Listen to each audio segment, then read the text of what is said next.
Will everyone please stand for the pledge of allegiance? Pledge allegiance to the flag of the United States of America and to the republic which stands one nation, under God, indivisible, with liberty and justice.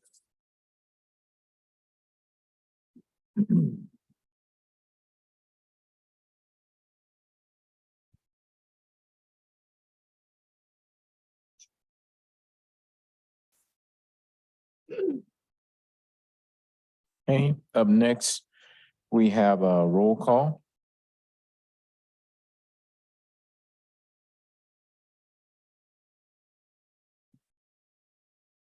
Ms. Martinez? I think I was missing one. I have 5, but all counselors present and a quorum has been declared with Counselor Daniel previously requesting to be excused Okay, and this excuse due to a is, work yeah, meeting. this is gonna be a work-related excuse for Counselor Day. Okay. Up next, we have citizen comments. I'm sorry. We have the agenda approval, and we're gonna have our city manager make a comment. Mayor, if it's okay with council, I would recommend that we move item number 4 to follow item number 1. I don't think we have anyone in the audience for 2 and 3, so that way we can kind of just move that up in regards to Century Mobile Park. Okay, thank you. Counselor Griego. I'll go ahead and make the motion that we approve the agenda as amended. Okay. Seconded. We have a motion and a second. Any further discussion? Yes, just to add Ms. Daniel, her excuse from the meeting tonight. Okay, thank you, Councilman Vihil. Okay, we have a motion and a second. No further discussion. Please start voting.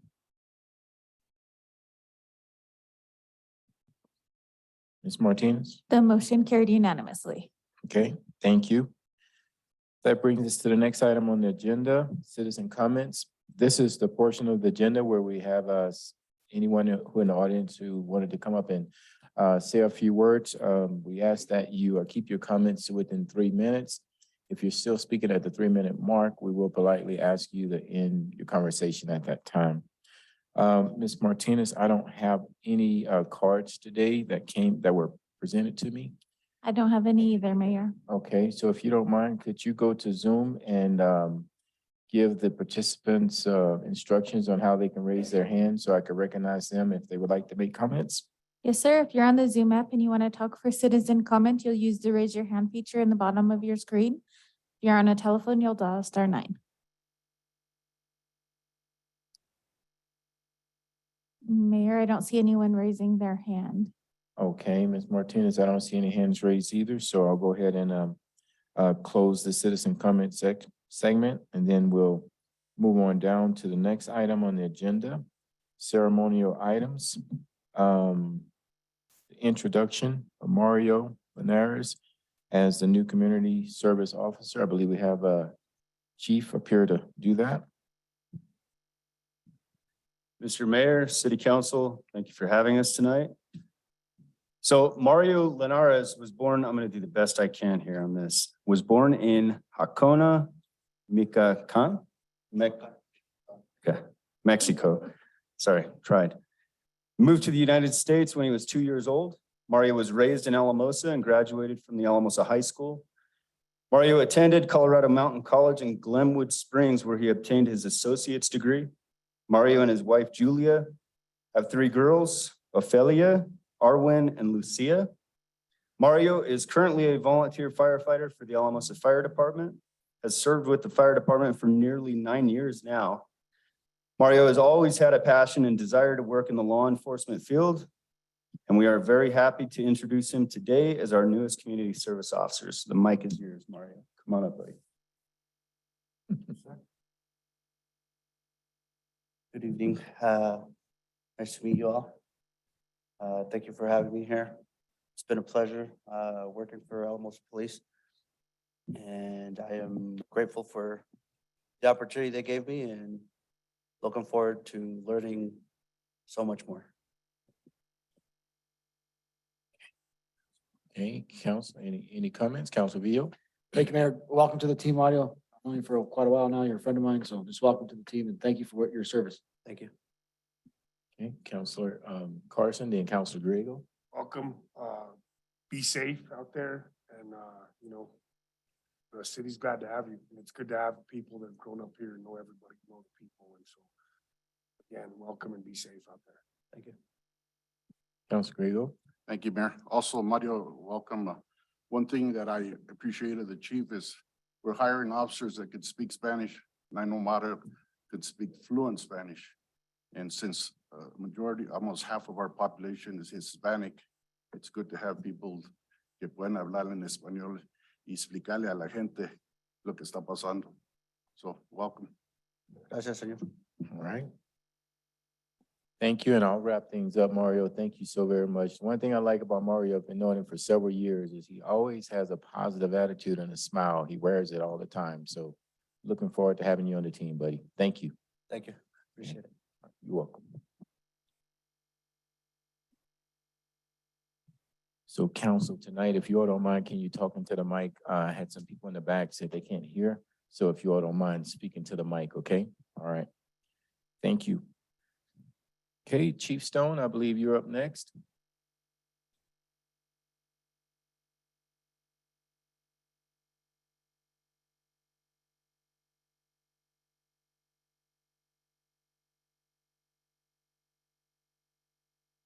Mr. Mayor, Council, thank you for this opportunity. Tonight, I would like to acknowledge two individuals. Actually four, but two are here presently. We promoted two people to the position of Deputy Chief. Paul Duarte, 28-year veteran volunteer and also a member of the DFPC. And Devin Haney, who is not here tonight, a 15-year veteran of the Alamosa Fire Department and also a member of DFPC. I will have Paul come up and then I will introduce Esteban and the other individual who's not here tonight as well. Okay, thank you. Good evening, everybody. I'm super excited to be continuing my service with the Alamosa Fire Department in an expanded role. I'm really excited about the future and where we're going. We've had a great past and gotten us to where we're at, but I really think the vision moving forward is great for our community because we continue to grow. We continue to be extremely busy. And so I'm really excited about the opportunities moving forward. Thanks to all of you for your support. Okay, thank you, thank you. Any comments of Paul, anybody, before we go to the? Congratulations. Stephen? Okay, Paul, thank you for your years of service and appreciate everything that you all are doing. Okay, all right, Chief. In addition to the two deputy chiefs, we also promoted up from the ranks to the position of captain, Zach Cerny, 18-year veteran, who also works with DFPC. And then tonight, present is Esteban Alonso, a 15-year veteran of the Alamosa Fire Department. And here's Esteban. Council members, Mayor, same thing along the lines of Paul, just looking forward to the future, the changes that we have coming in with the department that we are making to adjust to the changing needs of our community. It's been a pleasure for the last 15 years. I remember when I mean a couple months ago with Chief Chapman, just had a conversation. I'm like, I still feel like I'm a probie with 2 months on. Now, 15 years later, here I am. Looking forward to this, looking forward to the responsibilities that are going to be put upon us, and can't wait to get out there and serve our community. All right, good deal. Counselor Carson.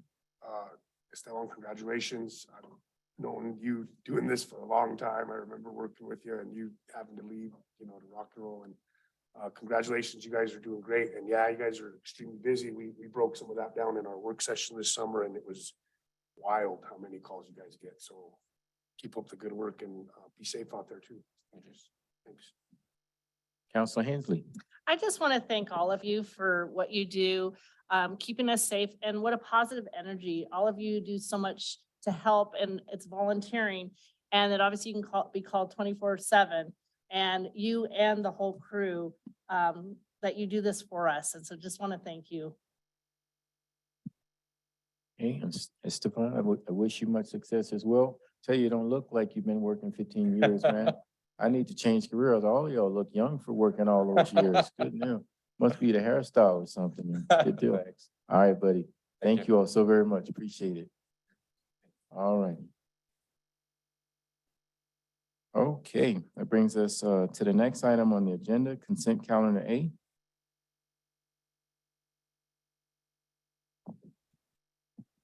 Mayor, I move that we approve consent calendar A. Second that. Okay, we have a motion and a second. Any further discussion? All right, start voting. Mayor, as you're voting, I just will share, if anyone wants to leave, they can. They don't have to stay for the full meeting, but Oh, everyone is yes. welcome as well. So. Mhm. Okay, thank you, Ms. Brooks. Looks like you have some takers. We might be missing one vote. There we go. Somebody needs to vote. Somebody needs to. Okay, thank you. Okay, Ms. Martinez. The motion carried unanimously. All right, thank you. Yeah. Okay, so that brings us to the next item on the agenda, presentation from outside agency. Looks like we have an update from SLV DRG. Thank you, Ms. Sarah.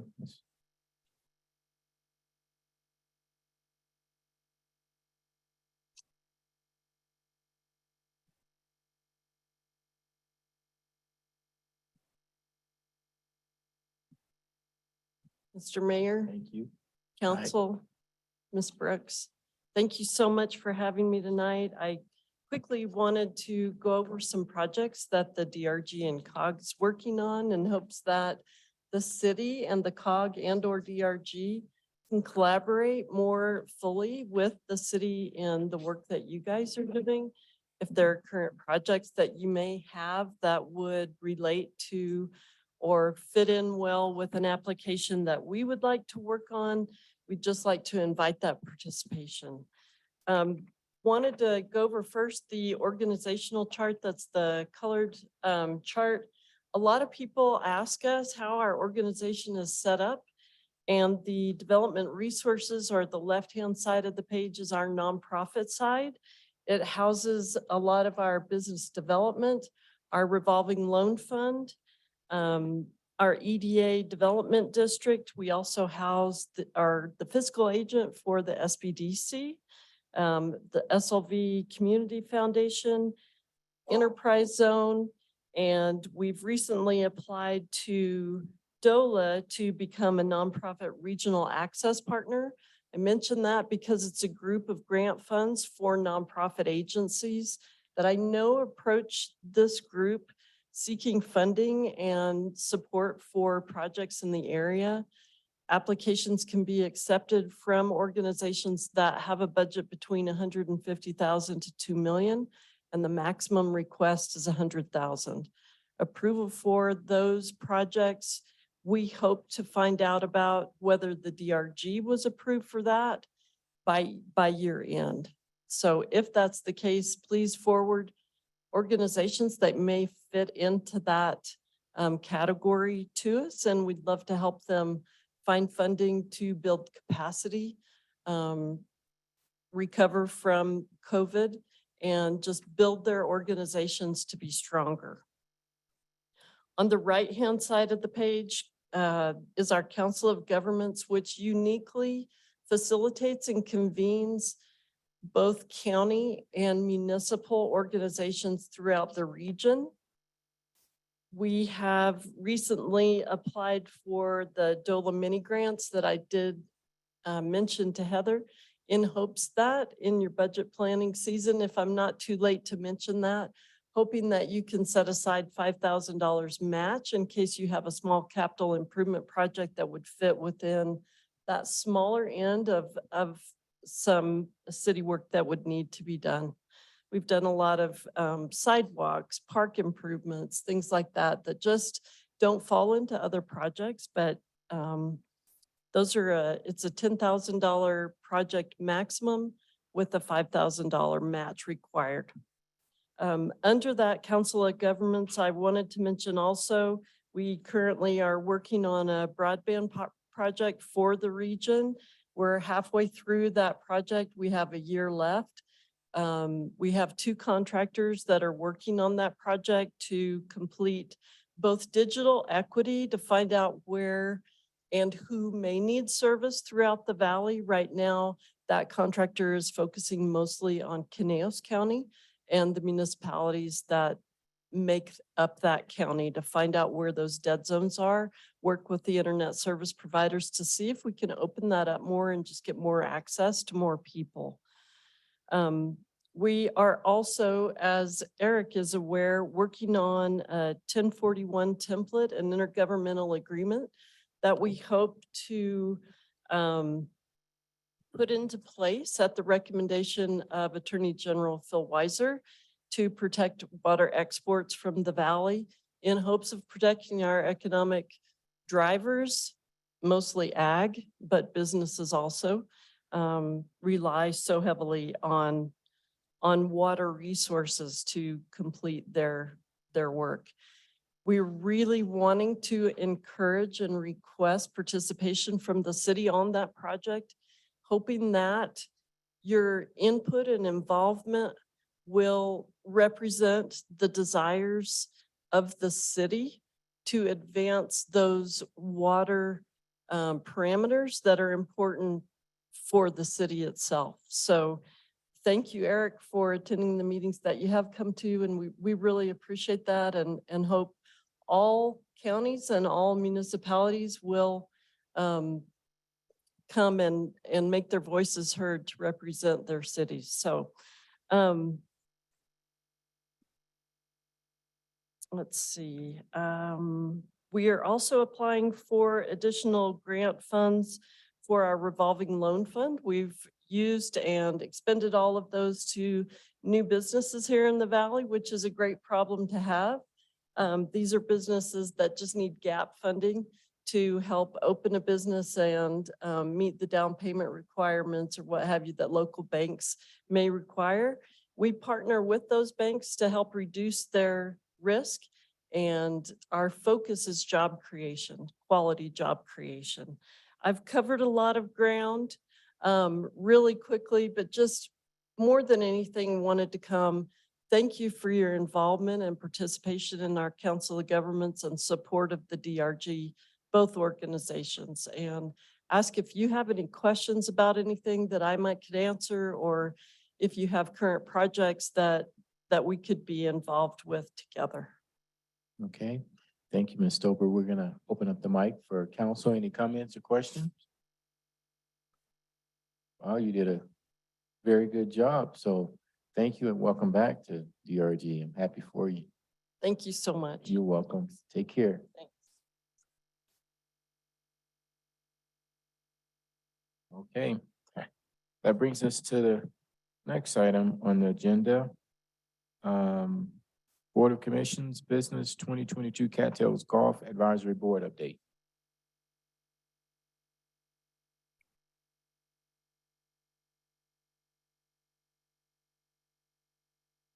I should take the shorter one, but here I am. So things are going pretty good out at the golf course. I mean, for our revenue, membership, rounds of golf, all up. We'll start getting ready to price for next year and start doing a membership drive. Our golf tournaments have exceeded expectations for the year. It's pretty good when you have people, and somewhat unfortunate in ways where you have to turn people away because we don't have carts. So, I mean, when you're pulling all that we have, plus some of the members to utilize theirs and still having to tell people that we're full. So that's a good problem to have. Our maintenance crew, I have to say with Britt, he does an exceptional job with his staff. That course is amazing. It's great to be in the pro shop when we have people coming from out of town to play in tournaments or just play a regular round of golf, and so complimentary of the conditions and everything. So it is a big draw to the community to come in, and they're very complimentary of the course. John and his crew, can't say enough about them. They're there all the time, solving issues, taking care of us and getting the tournaments when it gets pretty hectic out there and getting that all in line. Great things that we have coming. Our membership, I mean, I know that when we discussed this possible transition many years ago, there was concern because our members are very committed to our course, and that has not changed. The men's league this year for now is committed to purchasing a new tournament software for the course that we'll be able to utilize when we have tournaments. And that cost on that is about $3,600. So, you know, especially when you have members approaching us as members of the golf board, what can we do? Ready to do work sessions to come in and help out still, even though it's changed the owner, kind of the structure of it. So our junior golf program, and I can say from experience how John expanded that this year, did the academy. That's been an awesome thing. Definitely getting those little kids out there in all 8 ranges and getting them committed and playing golf. And that's an awesome thing to be able to tie that together. So there's the golf academy as well as the other lessons that the kids are able to come out there and take part in. As far as the conditions of the course, like I said, I mean, when you go from a drought to a flood to COVID, all the things we've experienced in the past few years, and for it to be in the shape that it's in, it's just great to see it. Okay, all right. So did you want to say anything, Jim? No? You just here? Okay, all right, okay. All right, so I'll open up the mic here for Council Grego. Okay, I had a question on the restaurant part. I know that we have one person going out and then somebody coming in, so it'll continue operating, I guess. Yes, yes. From what I understand, they will start working on that here.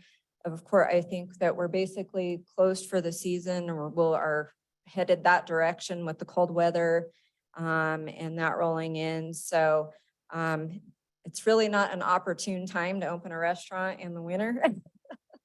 Anyway, so they'll be working on that and getting that up and running. I think it'll be, you have people that are going in there that know, that have been around, that have continued to make suggestions and recommendations of what we need, what's needed. Hopefully, you know, they'll be able to get something out there that'll work, suit the golfers. Because, you know, you have it's there, that's the only place they can go. And if you have a place that's in there and not committed to their audience, then.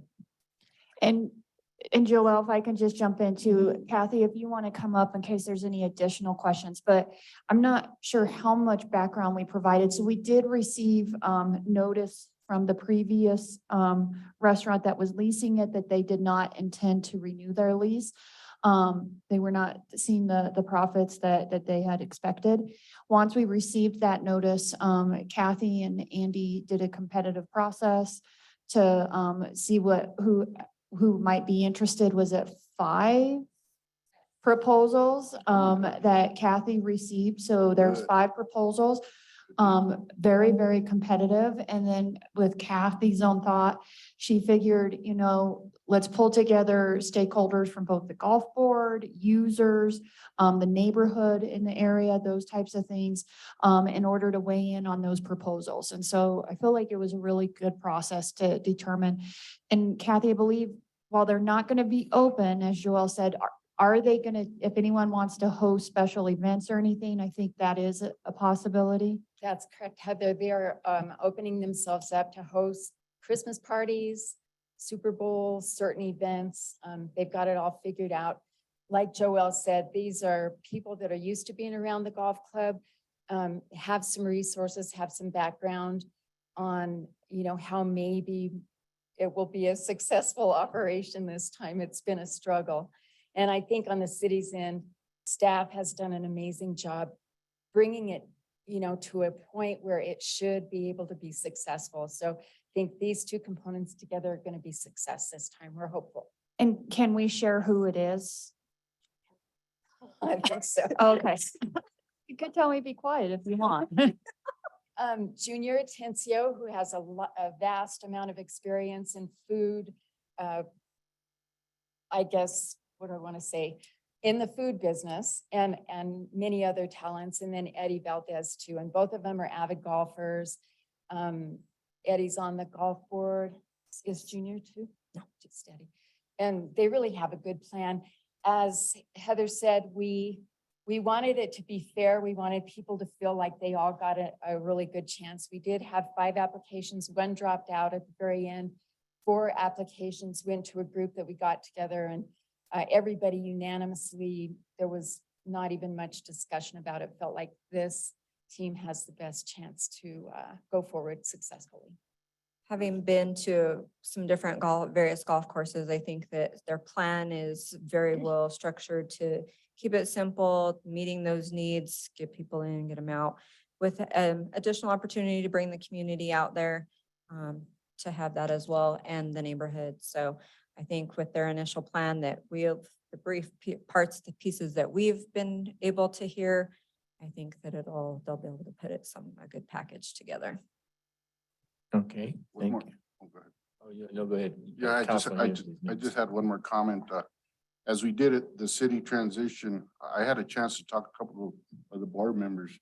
What are the feelings out there? Did we do something right, or are they I think happy? Are they against it, or what's? I think it speaks for itself. I mean, the board, it's exciting to be able to have equipment, to be able that we're not duct taping and gluing together. I think one of the comments, even with the purchase of a recent piece of equipment, and just commenting that the old piece came over on with Christopher Columbus. So, I mean, that's it's nice to have that. I think it definitely shows on the course, probably shows in time put in by our employees and staff that are out there as well. Okay. Joelle, I also, I think sometimes with the timing of how things happened, suddenly the flooding and all that stuff would stop and the equipment was in, and suddenly the course starts looking good. But in all honesty, a lot of the new equipment, the new carts, a lot of that was put into motion by the previous board. And so I think sometimes the city gets a lot of credit, but there was a lot of that reinvestment that was put in by the previous board. I would say, from having historically sat in on some of the meetings, it must be nice not to have to do the cash flow and every meeting try to figure out how to pay for something that's like $1,000 or something. Yes, it's definitely nice to go into the meetings and they last an hour, not 5. So it's a different atmosphere, but I don't think any of the commitments changed. Definitely continuing to look forward of what we can do to continue to improve. We had the bunker project this year. We were able to, you have $170,000 bid, but the staff out there was able to get it completed for 50. So, when you have, I think it still shows the commitment that nothing's really changed. It's still, okay, we need to do this, and let's get down and dirty and let's go. Okay, we got a couple more. Counselor Hensley and then Counselor Carson. So I've been obviously on the board as a city representative for, 5 or 6 years. And it's definitely very nice. So obviously the amount of restaurants, even if you look at this situation, would have been another catastrophe in the sense of what it would have done for the meetings. And what I would say, adding to what Heather said, is the idea that what the board can do now is focus on what John's an expert at, what everybody who works at the golf course is experts at, is now how to develop and grow what they can do at the golf course, having the junior leagues, having the tournaments, doing things that can continue to develop and make that golf course great, which is what really should be the focus. And so that's what's really nice and a lot of fun to be part of. So thanks for everything that you're doing. Thank you, Counselor Hensley. Counselor Carson. So, yeah, the course is great. I just want to ask a question, and don't hate me, anybody in the room, for asking this question, but being that we're so cold here, has it ever been a thought to do winter activities at the course, like buy a snowmaker and do whatever, whether it's light cross-country skiing for kids, just a way to generate money for whoever's coming in the restaurant? I mean, it's super cold here, and if you have some place to warm up, sell light stuff, has that ever been a thought to do winter activities there? So I think, Snowmakers or, and correct me if I'm wrong, but I believe that they do allow for cross-country skiers to go and ski out there. However, we limit it to staying on the cart paths, because if we get stuff out on the greens and the tee boxes, then we're gonna have a problem. yeah, I So, wasn't. sure yeah, so how I that think works. that in the past, when we've had the heavy snows and it allows for it, that yes, those are activities that have happened out there. I think there was a club or something that would meet and go out there. I believe it's been a while because of course we haven't had the Yeah, there's no snowpack, snow. but yeah, no, there are those opportunities out there when the weather allows. And I was Counselor curious about that. Carson, if I may too, that was part of the really good thing about this application we got from the people that are going to be out there. They do have that kind of thing in mind. And how do we get people out there at off season? Even people that may not golf, how do we get them out there? We maybe have cornhole tournaments or whatever. They've got a lot of really good ideas beyond just the restaurant menu. Well, you can even go, I mean, I've golfed in the winter with blow balls, you Yeah. know, and stuff like that. So I was just curious if anything like that ever happens, because they generate pretty good money in the winter. People are sick of being inside, so we might get some people out I there. feel like for a- these John- guys are very aware of John that. does have the simulator set up and allows for opportunity for people to come in to continue lessons or for groups that can come in and rent that out. So there is that. I mean, we don't have a bunch of bays in there to do that, but he does have that. Yeah, so like if we get enough snow at the Parks and Rec Department, we have a groomer for cross-country skiing. So once that amount gets hit, then I think John Reeser comes out and grooms that course for him to do cross-country skiing. And then, like Joel said, the people were running the restaurant, Eddie Valdez, I don't know if you remember the turkey trot when he was with Anytime Fitness, but he plans on getting that going again. It's a little bit short this time. But they're all on board with utilizing the space. I mean, he's talked about having in the summertime volleyball tournament out there, you know, to support the high school volleyball teams, like just utilizing what's out there. Nobody's really done that yet. And so they're just trying to utilize the space. So I think they have some ideas to generate some revenue in the off season too. Right on. Yep. Thank you. Okay, thank you, Council Grego. One more comment, as we try to make that restaurant successful, I know we had a discussion of maybe having some kind of openings from the patio into the restaurant. Whereas right now you have to go almost into Alamosa to come around to go back into the restaurant. So I think it's something that if we're gonna try to help them and have them succeed, we gotta restructure that building the way it was set up. It's even the way that the layout is, it's wrong, you know. We've tried to have large gatherings there and you're looking over a little wall to see who's over there in the corner and stuff. We're tearing the wall down. Okay, well, that's something that, you know, if you wanted it to succeed, you gotta do those little things that will make it even better than, you know. I think Don't that those are definitely opportunities for building improvements, hopefully with the removal of that center wall, that'll open up that area. I hear what you're saying as far as the doors and stuff, so that would be something to research to see what those costs would be. And I probably, those have been discussions in the past, so hopefully we can get something in the works for those things. And I think at this point that I think Andy did some preliminary research, and if it's not listed as unfunded in the CIP, but there has been the talk. It just hasn't made the cut because the CIP is such a tight budget. But I think it's so important to, you know, we've gone through so many different people trying to make it there. And any kind of little help that, just a small thing like that would make a big positive thing out there for whoever's doing it, so. And Thank you. certainly discuss that. Yeah. For sure, you're I on. think the wall, that center wall coming out will definitely help improve things to begin with. It's a good start. Okay, all right. Well, thank you all so very much for the report and keep up the great work. You're doing a good job. Thank you. Okay. All righty. So that brings us up. Is this where we move the item up to? No, it would follow this item. So Okay, we after would, this one? correct. Okay, thank you. Economic Development, Resolution number 16-2022, a resolution to participate in the Rural Jump Start Program offered by Colorado Office of Economic Development and International Trade. Good That's you. afternoon, Mr. Mayor and Council. Good to Thank see you you, for Ms. Scott. having me this evening. We've also got Morgan Van Cat, I believe, on Zoom. She's with the OEDA team doing this project. And then also DRG is sponsoring this project for the San Luis Valley. And we're excited. We're so hopeful that you will pass this resolution to make Alamosa an official rural jumpstart community.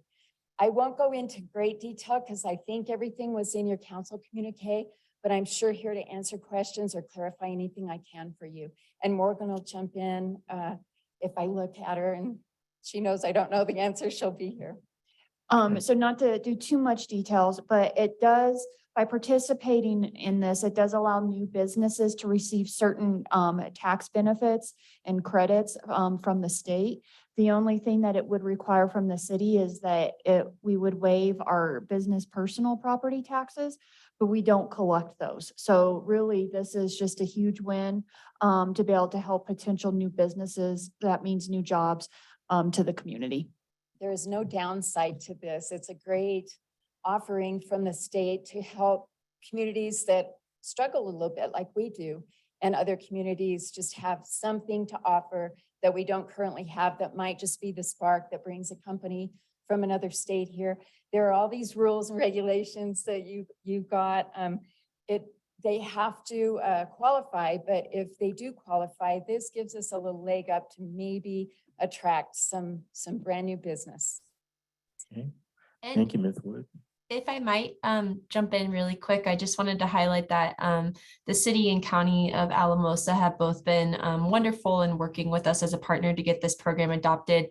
And as a part of the program, the business would be sponsored into the program by a sponsoring entity, which would be with Sarah Stober and the San Luis Valley Development Resources Group, who just spoke with you today. So she's been awesome, already sending me businesses in unincorporated parts of Alamosa County. So we would love to see the city get some of this benefit as well by working with Sarah and the city and the county officials. So thank you all. It was great seeing you at the beginning of October, and I'm hoping we can work more closely in the future. Thank you, Morgan. Okay, thank you, Ms. Woods. Councilor Villa. Mayor, this is a great idea. It's another tool in the toolbox. So I'm going to move that we adopt resolution 16-2022, authorizing our participation in the Rural Jumpstart Program. I'll second. We have a motion and a second. Any further discussion? If not, please start voting.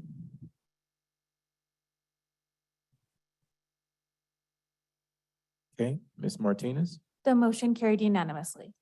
Okay, thank you. Thank you, Council. Thank you. We appreciate you. Okay, that brings us to the next item on the agenda. We moved up. Item number 4 under City Manager Legal. Motion authorizing the City of Alamosa to provide up to 1.1 million in GAP funds for the purchase of the Century Mobile Home Park as a provision of other limited financials and in-kind support for the project as presented below. Thank you, Mayor. Sure. And thank you, council, for having the work session. This has been really, something that's been on the clock as far as projects go to move quickly with this. I want to start this opening by thanking Dawn, as well as the other community partners that worked with Dawn and her board to reach out to the residents. And when we had a different mobile home park get purchased from an outside entity, I think we were at a place where we weren't even sure of the ins and outs of the laws, what the time clocks were, all of that. I think Dawn experienced a huge learning curve. Thankfully, there was support for her to be able to bring resources on from a legal perspective to evaluate some of that. And while we weren't successful in getting offers in time, there is still some ongoing things to try to work with that park. When this offer came in then on the second mobile home, which is what's before us tonight, which is Century Mobile Home Park, Dawn was much more versed in this area as far as what the processes are. But I think from a community perspective, knowing how many of the residents were scared, probably experiencing conditions that were not the best, and being able to go to meetings that were so focused on what their needs were and explaining what the processes were, what their rights were, what their options are, and making sure that this was really led and driven by them, I think was just an amazing process to watch from the outside. And it took a lot of time, a lot of energy, but it was done with such professionalism and commitment to those residents. And so I want to open it with that because I'm not sure we could ever say that enough. I'm not sure in Don's job description, it says savior of mobile home parks, but that's definitely what it's starting to become in addition to everything else. So I want to say that. As part of that, Don has been able to work with funders and community partners to pull together an offer that matches the offer that the owner had received of $6.8 million. Because of some of the appraisal that's related to the sewer system, there could be potentially a gap. So these funders do have board meetings planned. And if those boards approve what's being recommended to them, the most that Don may need from the city is around $40,000 from a closing cost perspective. However, if those boards adjust down some of that funding they're willing to loan, there could be anywhere up to a gap of 1.1 million. When we had first met with Don, the finance director, the development services director, and myself, we are comfortable if it does have to go up to that 1.1, knowing that the funds would be paid back within a year type of situation. Our general fund can do that, but obviously we do have to have it paid back. So what we would be asking council tonight is, since this is a time frame, you may not even have a meeting after the other boards meet for us to come back, is if you can approve two different things. The first one is a range. Well, it's not a range, it's just up to 1.1. Once those boards have held their meetings and confirm what their funding will be, we can update council. It could be something like 40,000, it could be 200,000, it could be 1 million. But we are comfortable with up to the 1.1. We would be listed third on the title, which, as we explained in the work session, doesn't necessarily meet what you normally would meet from a risk perspective on collateralizing this. But we do have confidence in Don's group as well as the funders who have come to the table. I think everyone realizes that we need to take a little bit of this risk in order to save, my typo in the council member memo, 184 homes. Not all of those spaces are occupied, but it can be units that are affordable housing, and it's probably our most affordable housing. So it is critical when we're looking at a housing plan where we're already 500 in the hole from a housing supply perspective. To add another 184 from an affordability perspective it would be devastating. So the city attorney offered in the legal opinion that normally the municipality cannot provide grants to public or private corporations unless there is a public purpose.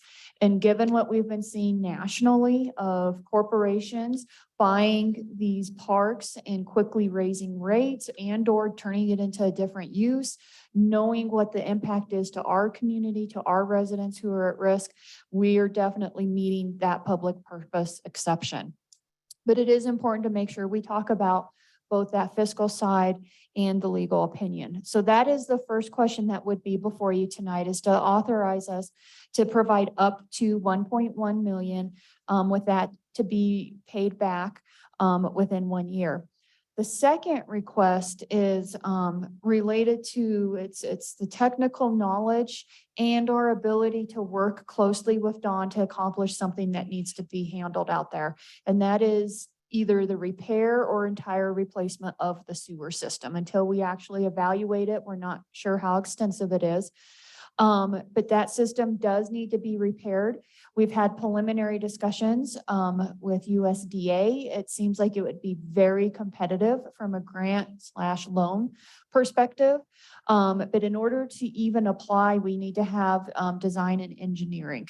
So part of this request is so we can move quickly. The city's done proposals before. We know what pipe things need to look like. We know what contractors should be bidding on. And Harry has graciously agreed to this. I captured him in the hallway, so I don't know if he felt like he had a choice.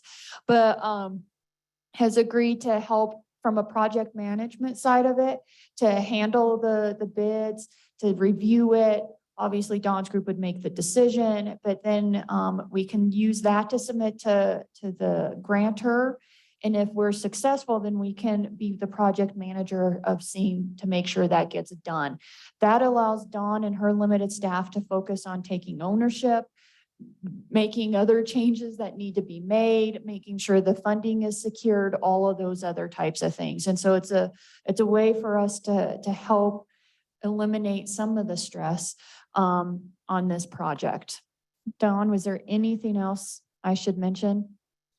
No, you did a great job. Okay. I think the biggest thing is like Heather said, that this is driven by the residents of this community. This was their choice to decide to do nothing, to try to purchase the park themselves or to offer it to the nonprofit for a purchase. And we spent many, many hours and meetings every other week for several months to make sure we're bringing this forth to council based on what the residents that live in that park wishes are. And that is our main focus, and our mission is to help them and to help them keep it affordable. Okay, thank you. Council Carson?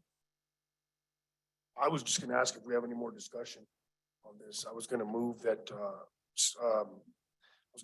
we authorize staff, to provide the 1.1 million in gap funds for the purchase of Century Mobile Home Park, authorize staff to provide appropriate in-kind and limited financial support for the project as described below, and authorize the city manager to sign any documents necessary to facilitate that undertaking. Okay, we have a motion. Yes, I'd like to second that motion with Okay, we have a motion and a second. Any further discussion? just a comment. Mhm. We hear out in the news all the time about affordable housing, and the general vibe is that as a collective group, we all roll our eyes and go, oh, what can we do? We'll just wait it out. I am proud to sit on a council that once again sees an issue in the community and takes the initiative to step up and say, let's think outside the box and try to solve this problem for the residents of our community. So, thank you for allowing us to help with this. Thank you, Council Krebs, Council Griego, and Council Vio. Thank you, Mayor. Welcome. I just want to echo what Heather said, as we did a study and we're lacking affordable housing, to allow up to 184 units to go away and not do nothing is wrong, and for us to step up and all the work that you have done, it's a partnership that it works. And if we can do it to help out the residents in that area, with the stories that I get calls from all the time of what's going on in there, and to correct that and make it a nice place to live in is just, it's incredible. So thank you. Thank you, Council Griego, Council Vio. Thank you, Mayor. I want to thank you, Don, and your team for all the work that you've done to spearhead this and get this going, and we really appreciate it. I just had one quick question. I saw that you had a presentation in front of the county today. Did they support? My presentation on the county was not for the mobile home park. It was for another project that we're working on in Creed. Okay, well, then I'm down with this. I want to approve it. But Okay, I will say that they have sent a county commissioner to every meeting we had as well, to stay informed and to make sure that they were supporting us in any way possible as well. Thank you. and Don, I'll wrap things up and thank you and Heather for giving us a really in-depth work session to where we can ask all the questions that are on council's mind, and you did a very good job of responding. Thank you. Thank you. Okay, we have a motion, second, no further discussion. Please start voting. And Mayor, for the record, we're just noting that Counselor Hensley is abstaining since she is a board member of the SLV Housing Coalition. Okay, thank you for the records. Appreciate it. Okay, the motion carried unanimously with Counselor Hensley abstaining. Thank you. Yeah, we got a second. We got one. We got one from Don. Oh, done. Yeah. Done. Okay, sorry, I thought you asked for a second. You didn't want.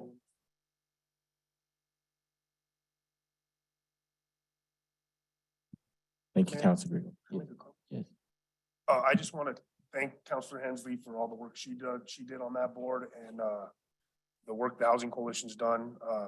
I know it's hard to abstain from something when you've been a big part of it and really worked hard to get it done, but, thank you, Counselor Hensley. We really appreciate that. The people appreciate it, so appreciate it. Thank you, Council Carson. That was nice of you.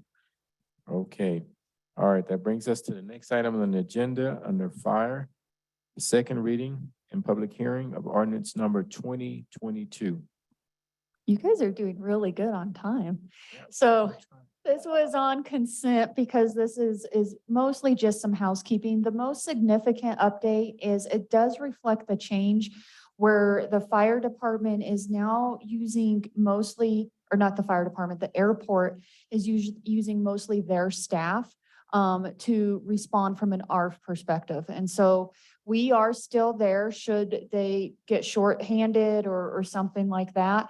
But we did work with the county over a year ago to just help provide some of the training here to prepare their staff to then go test for the ARF training and be certified and all of that, which has really been significant because with a volunteer fire department and most of these calls for coverage of the flights are during the day, it was really just making it almost impossible from a volunteer perspective. So we really appreciate the county making that shift, and that's the most significant change in this agreement. Okay, thank you, Ms. Brooks. Okay, Council.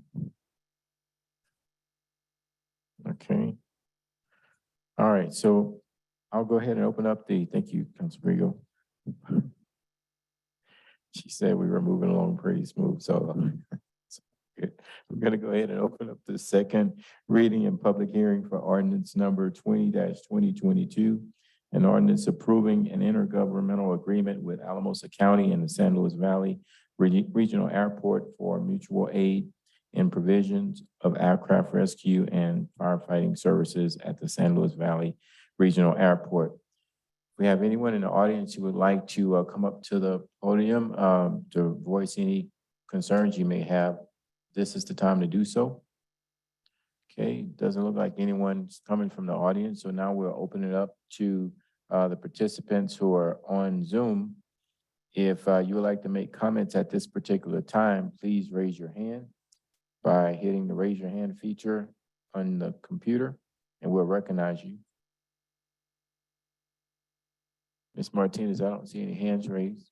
I don't see any hands raised either, Mayor. Okay, so I'll go ahead and close the public hearing and bring it back to City Council. Council Griego. If there's no questions, I'll go ahead and make the motion that we approve ordinance number 20-2022. Second. Okay, we have a motion and a second. Any further discussion? No? Okay, please start voting. Ms. Martinez? The motion carried unanimously. Okay, thank you. That brings us down to the next item on the agenda, the second reading and public hearing for ordinance number 21-2022. Okay, Mayor and Council, this is the second reading for the festival permit ordinance, creating our local festival permit. It was signed into law with Senate Bill 21-082. It allows certain types of liquor license holders to obtain a festival permit currently through the state only. This ordinance is going to allow us to create a local permit on top of that state permit. So we have knowledge of those festival permits happening. Under the liquor code, it allows us to create this permit. And if we don't create a local permit, only the state permit is required. The exception is a limited winery or winery license. They're the only ones who would not need to get a local license. City Council, with you acting as the local license authority, held your work session on this in April to review the information and directed us to create this local festival permit option, which we've created with a fee of $100 per day. And there is a limit of 72 hours or 72 hours, and they can hold 12 consecutive in the year. Okay, thank you, Ms. Martinez. So we'll go ahead and open up the public hearing for the second reading of ordinance number 21-2022, an ordinance establishing the processes and standards applicable to the local permit for a festival pursuant to CRS 44-3404 and adding a new section 10-23 relating to festival permits to the Code of Ordinances of the City of Alamosa. Do we have anyone, if you're in the audience, would like to make some comments, please come up to the podium, voice your concern. Okay, don't have anyone in the audience that would like to make any comments, so we'll go ahead and go to Zoom. Those of you who are on Zoom, if you would like to make any comments in this public hearing, please raise your hand by hitting the raise your hand feature on the computer, and we will recognize you and allow you an opportunity to speak. Ms. Martinez, I don't see any hands raised. I don't see any hands raised either, Mayor. Okay, thank you. So we'll go ahead and close the public hearing and bring it back to council. Council Vehil. Mayor, I move that we approve on second reading ordinance number 21-2022. I'll second that. Okay, we have a motion and a second. Any further discussion? No? Please start voting.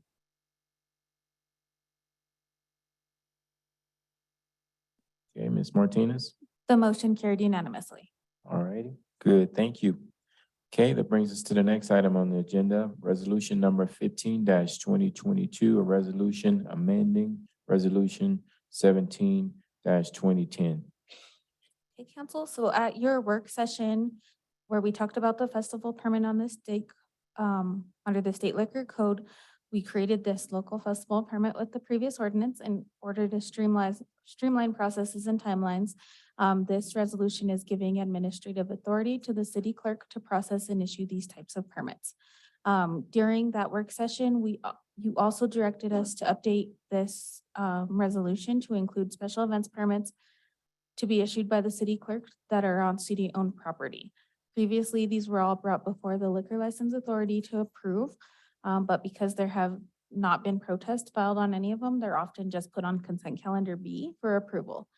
Delegating authority to the city clerk will allow issuance of the permits in a quicker timeframe to approve an issue, so long as there's no protest filed.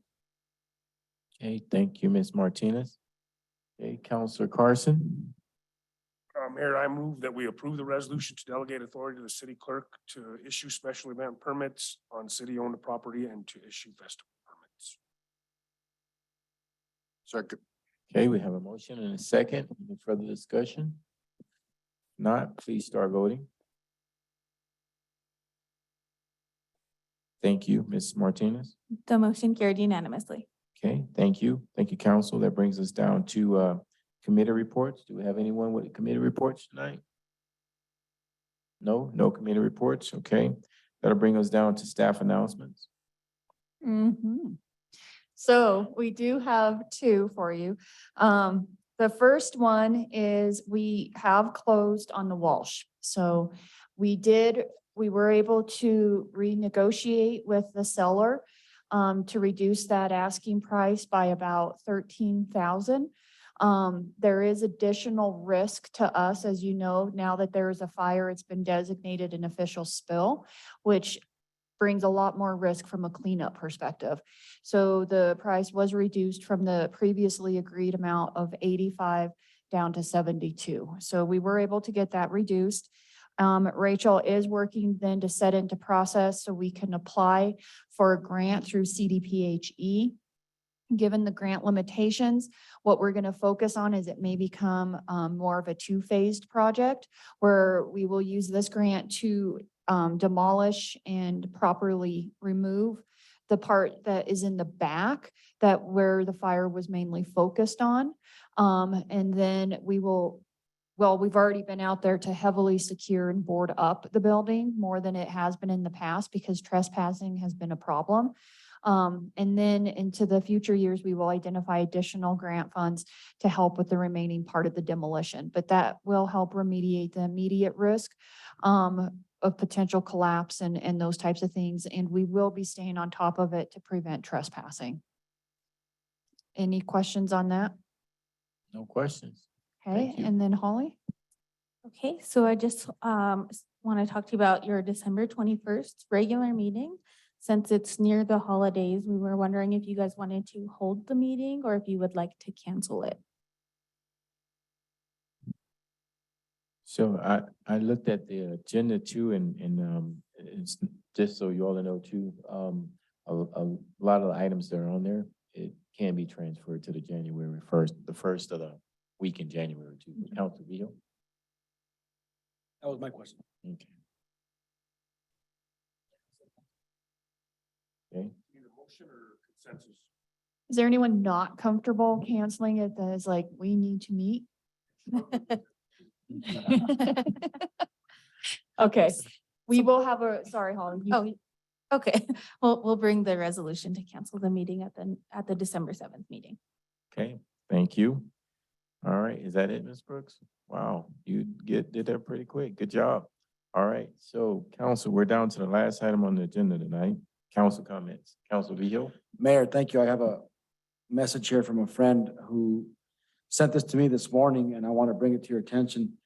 And probably more the school board and the school district, but speaking of the Century Mobile home park, is that she was driving downstate this morning, and it was, I don't know if you guys know, it was -6 this morning. But there were a group of children standing outside waiting for the school bus at the Century Mobile Home Park. And she wondered if there's any way someone can build them like a warming shelter to stay warm through the winter when they wait for the bus. Just wanted to bring it to your attention because I said I would, but I will be reaching out to the school district as well. Okay, thank you. Thank you, Council Vito. Council Carson? Just on Councilor Vihil's note, I think that's a great idea. Just one comment is 6 kids is a small number for the amount of kids that sometimes gather at that bus stop, so it would be a pretty big, because there's a lot of kids that sometimes have to stand out there. But yeah, that's not a horrible idea. It is really cold. Yeah. Thank you, Council Carson. Any other council comments? Councilor Hensley? I just want to wish everybody a happy Thanksgiving. Thank you, Councilor Hensley. Okay, all right, so I'll wrap things up as well, and I was gonna say the same thing. I wish everyone happy Thanksgiving, have safe travels with your families, enjoy your time, and this meeting is officially adjourned. All right, you're welcome. Way to go. Good job, everyone.